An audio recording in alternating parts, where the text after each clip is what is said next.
السلام علیکم ګرانو لیدونکو، نن راځو په ورډ پروګرام کې په یو نوي ټاپک سره خبرې کوو او هغه زمونږ د شیر کلوز او همدارنګه د اپشن ځینې برخې دي چې په هغې سره بحث کوو. لومړی زه غواړم یو څه په همدغه خپل فایل کې ولیکمه.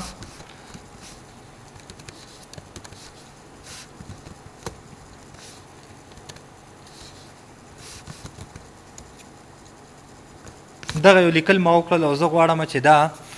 د فایل مینو د لارې شیر کړم. نو شیر بټن باندې چې کله کلیک تاسې وکړئ، دغه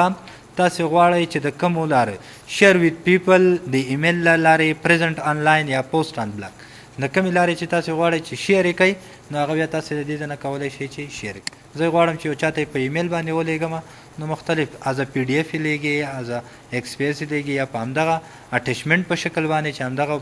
پروګرام د ورسره د اټیچ په شکل وي، نو کوم یو شکل باندې چې تاسې غواړئ هغه ورسره بیا شیر کړئ. یعنی د خپل دغه لیکلی پروګرام مو له نورو ملګرو سره یو ځای کول یا د هغوی سره شریکول. بل د ایکسپورټ، که همدغه پروګرام تاسې غواړئ دا د ورډ پروګرام یا لیکنه کوم فایل چې تاسې وکړو په یو بل ټایپ یې سیف کړئ، پی ډي اف یې سیف کړئ یا بل ټایپ باندې سیف کړئ، نو بیا دلته راشئ او دې ځای کې ورته ووایئ چې دا په دې ډول باندې سیف کړئ. چون دا موږ په سیف برخه کې هم هلته کولی شو او له دې ځای نه هم کولی شئ تاسې ترسره کړئ. بله برخه بیا موږ سره د کلوز ده. نو د کلوز په واسطه باندې یوازې تاسې دغه کاري ساحه بندولی شئ. دغه کوم ځای کې چې تاسې لیکل کړي وي دغه لیکل در سره بندېږي، یعنې مکمل پروګرام نه کلوز کېږي، یوازې دغه کاري ساحه یا دغه کاغذ چې تاسې پې لیکل کوئ دغه در سره بندېږي. که دا ورته زه وایم چې دا نه سیف کوم، ګورئ پروګرام ورډ پروګرام خلاص دی، خو یوازې زما هغه کاري ساحه بنده شوه. بیرته کنټرول نیو یو نوې صفحه راوړم او خپل کار پکې کوم. بله برخه موږ سره د اکاونټ دی. د اکاونټ لارې تاسې کولی شئ چې خپل ورډ پروګرام ته د یو اکاونټ له لارې ورداخل شئ، لکه څنګه چې په موبایلو کې تاسې د فیسبوک له لارې خپل اکاونټونه جوړوئ او هلته ورداخلیږئ. همدارنګه مایکروسافټ ورډ پروګرام ته هم د خپل اکاونټ له لارې داخلیدی شئ چې دلته به تاسو نه ایمیل ادرس غواړي، خو دغه ایمیل ادرس باید ستاسې په آوټلوک کې وي، یعنې دا هم باید د مایکروسافټ کمپنۍ لخوا وي. نو که آوټلوک دغه لرئ تاسې اکاونټ لرئ، نو بیا د خپل اکاونټ له لارې دلته ورداخل شئ. بله برخه موږ سره د اپشن ده. اپشن لکه څنګه چې تاسې په خپلو موبایلونو کې سیټینګز لرئ، نو دغه رنګه په ورډ پروګرام کې کم سیټینګونه چې کېږي هغه ټول د اپشن له لارې کېږي. نو هغه بیا مختلف سیټینګز دي، خو راځم زه پکې نن یو سیټینګز چې هغه د په سیف برخه کې دی په دغه باندې برخه کوم. یعنی زه درته یو مثال در کوم چې څنګه سیټینګز برابرولی شو. که چیرې تاسې یو فایل غواړئ چې ولیکئ، یو مکتوب لیکئ، یو کتاب لیکئ یا یو صفحه یو خط لیکئ، په هغې باندې مو 15 دقیقې تېرې کړلې او دغه ډیزاین مو برابر کړه، دغه یو لیکنه مو وکړله، دې ځای ته مو مثال راغلی، یو ډیزاین مو ورته ورکړه په دغه شکل باندې، په دې ځای کې مو مثال دغسې یو بل څه شکل وکاروو چې مختلف ډیزاینونه مو پکې کار وکړل، مختلف ډیزاین مو تیار کړه. نو که غواړئ چې دا در یو خو دا وي چې که په لیپټاپ کې کار کوئ نو بیا خو د برق د تللو څه مشکل نشته، خو که چیرې تاسې په ډیسکټاپ باندې کار کوئ او دغه مکتوب تاسې تیار کړئ یا دغه خپله لیکنه تاسې تیاره کړئ او یو دم در باندې برق لاړ شي، نو دغه پروګرام خو تاسو نه دی سیف کړی، نو دا به چیرې ځي دا 10-20 دقیقې یا یو ساعت چې تاسې په یو فایل خواري کړې ده دا به چیرې سیف شي، چیرې لاړ شي او څنګه بیا بیرته دې ته لاسرسی ولرو، ځکه چې دا کړي خواړه زمونږ باید بې ځایه لاړه نه شي. نو د دې لپاره باید که تاسې یو پروګرام غواړئ چې هغه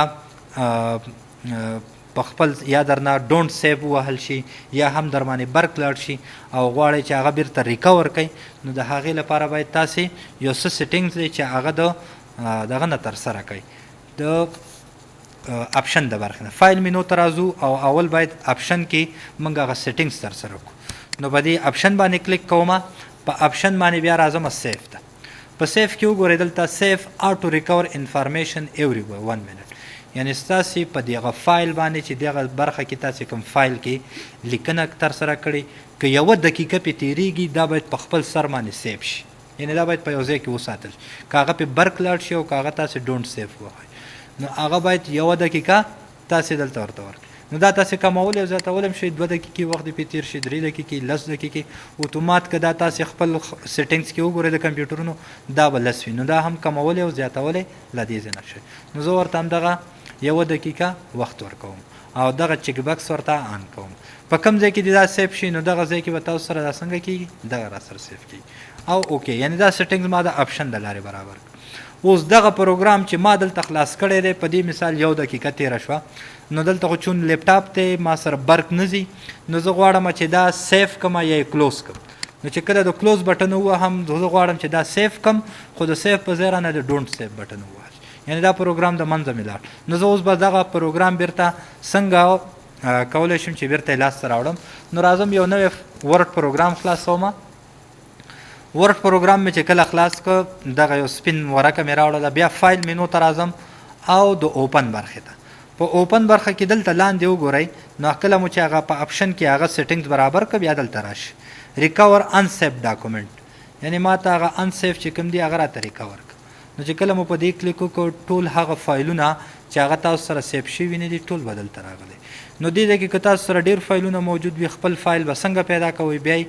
تاریخ او ټایم ته ګورئ 2 او 2 څلوېښت 2 او 9 څلوېښت او 11 دغه 2 او 2 څلوېښت کې ما دلته کار کړی دی همدغه دی په دې باندې ډبل کلیک وکوئ همغه فایل چې تاسو ډونټ سیف کړی وګورئ دلته بیرته راته ریکور شو نو که دا تاسو باندې برق تللی وي هم تاسې کولی شئ چې خپل نو لومړی درته وایي چې مخکې له دې نه چې دې کې کار وکړي دا باید اول په یو نوم باندې سیف کړي وروسته راشه بیا به کې کار ترسره نو د آپشن له برخې باندې موږ بیا بعضې سیټینګونه کولی شو چې هغه یوې د هغې نه دغه برخه وه چې موږ پکې کار وکړو نو د نن ورځې درس همدومره کور مو ودان د لیدو نه چینل ضرور سبسکرایب کړئ